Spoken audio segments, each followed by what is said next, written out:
et de la mémoire. Aujourd'hui, la France est rassemblée pour commémorer la fin de la Deuxième Guerre mondiale en Europe.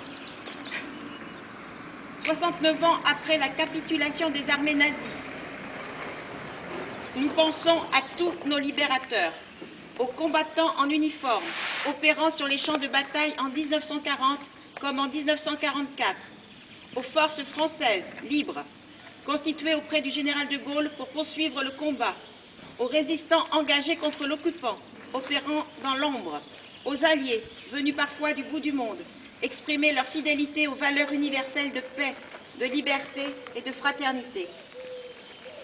En ce 70e anniversaire de l'année 1944, la République rend un hommage solennel à tous ces combattants artisans de notre libération. Ceux venus de métropole et d'Afrique du Nord, engagés dans la campagne d'Italie, qui entrèrent dans Rome le 4 juin 1944. Ceux venus de près de 15 nations, engagés dans l'opération Overlord, qui débarquèrent le 6 juin 1944 en Normandie. Ceux sous le commandement du général de Lattre, venus de métropole, d'Afrique et d'outre-mer, engagés dans l'opération Dragon, qui prirent pied en Provence le 15 août 1944. Ils nous montrent ce que signifie le courage des hommes et l'esprit de solidarité. C'est par eux que la République, qui n'a jamais cessé d'exister, s'est incarnée pendant 5 ans. C'est à eux, tous, que nous devons ce 8 mai 1945. Le général de Gaulle l'a dit en ces termes ce jour-là.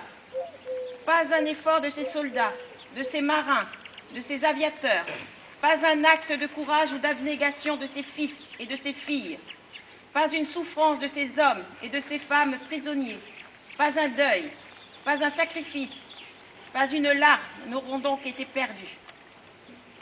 70 ans après, nous pensons aussi à tous ceux que les champs de bataille et la répression menée par l'occupant n'ont pas emportés, à tous ceux qui sont revenus des camps de concentration et d'extermination nous conter l'horreur. Ce souvenir est un devoir et une nécessité. C'est pourquoi les anciens combattants et les anciens résistants seront mis à l'honneur. Ils témoignent du passé, ils donnent un sens à notre présent, ils éclairent notre avenir. Le 8 mai 1945 constitue une date fondatrice de ce magnifique édifice qu'est l'Europe de la paix.